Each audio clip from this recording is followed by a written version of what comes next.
So I'm in a 396 square foot apartment, 2-bedroom in the Lower East Side. You know, bathroom door hits the toilet when you open the Yeah, I was going to say, if we do the math on that square footage, it's not whole lot of space. No, I'm sleeping literally on a blow-up mattress to save money. I'm eating Chipotle and learning how to persuade them to give me more scoops in order to save money. I'm frugal beyond frugal at this point in my life. Start Airbnb being my own bedroom and then sleeping in, like, literally, God bless him, my co-founder shares his queen-size beds with me so that I can take some nights and make $100 a night, Airbnb being my bedroom. And in the meantime, the beautiful thing is that everything that was taken from me pushes me to the next level of putting myself out there. So I'd had all of these writings that I'd been doing in DC about what I believed and what I thought and what I was learning about speaking with women and people, but I was too afraid to really share them. Were any of those coping strategies that you ended up using, were any of those initially in the fear setting exercise? Oh, yeah. Those and others. I mean, I had play guitar and ask for dollars. That was farther down the list. It was learn how to make a basic drink and bartend. Yeah. Airbnb the bedroom. These were all, I had a list of things. So for people who have no context on this, just to set the table a little bit, fear setting, it's named that because it's a play on goal setting, but it's an exercise. You can find it at tim.blog/TED. I also did a TED talk on it. So you don't have to buy anything. You can find it. But the basic gist is that you have something you're considering doing, right? Quitting your job, moving to New York, getting married, getting divorced, whatever it is. Then you write down all of your fears in as much detail as possible. Right? Because the more detailed, the more actionable and preventable. And it's sort of the nebulous, misty fears that we never put on paper or define that tend to be the most problematic.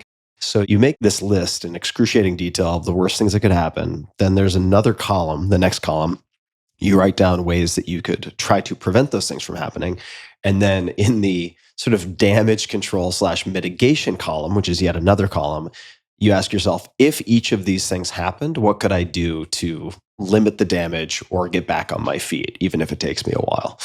And there's more to the exercise. There are other things, but in the mitigation / damage control column, you would have something like Airbnb my own bed. Right? Yeah. Yeah. Airbnb my own bed, sign up for a ton of credit cards to get the credit card miles and then convert to cash. I did a lot of things for $50-$60 and get a job at Chipotle so that you can eat the food that you're there, and that takes care of food and money. So I had a lot of these, and I ran through quite a few. Zeroed out my 401k and IRA and took the penalty at one point a little bit later down the line. So yeah.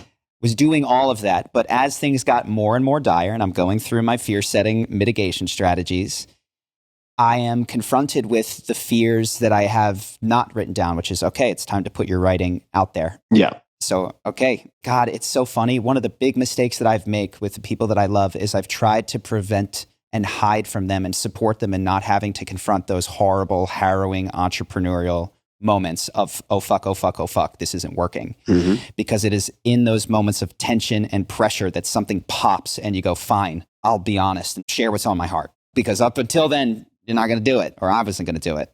So what was the first kind of prototype version of post-parkour entrepreneurship? What was the V1? It's kickassacademy.com, and we are here to live a kick-ass life, and no one can stop us. And we will not be average. It's a 23-year-old manifesto about how all the people don't know how to do it, and I do. Right? And I know the way to do it. It's a regurgitated 4-hour work week plus my own iteration of the game thing. Mm-hmm. So I write my blog post, and I haven't shared any posts. And I remember being in this tiny apartment with my hand hovering over publish, and I publish it on this blog post, and I have to run out of the apartment and go down the street and, just get away from the computer that, I don't know, houses the blog post now that it's on the internet.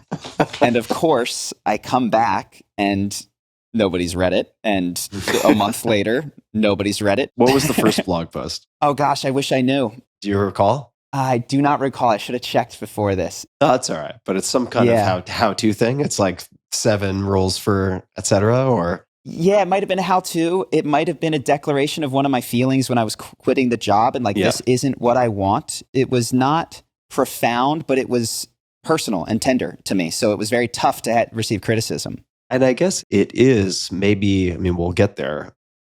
Maybe not in terms of readership, but in terms of crossing the Rubicon from not publishing to publishing. Yeah. Right? Hitting that button is a big deal. Oh my gosh. Right? Psychologically. I'm willing to be seen is the emotional thing that is, I think, for me has been the challenge endlessly in entrepreneurship, the way that I've chosen to do it. Yeah. So we got that post out, and then nobody, of course, read it. And then the next step was, okay, I'm going to promote this. I'm going to go to Reddit. I'm going to go to the forums that are most related. Every Man Should Know. There was a seduction subreddit. There was a New York City related subreddit. And I started posting my own things. And now comments start coming in. And so it's, thank you, I like this, or don't promote your own stuff here. Or, now I'm actually dealing with feedback. But the next stage was posting.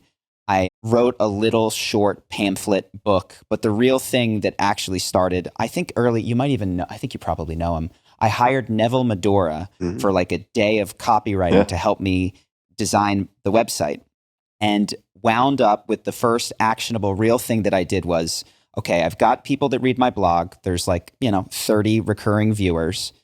And I want to host an in-person class that will talk about how to talk to a woman in the park in New York City, which is something that I'm doing with my friend, going out and we're breaking it down and how did it go and all that kind of stuff.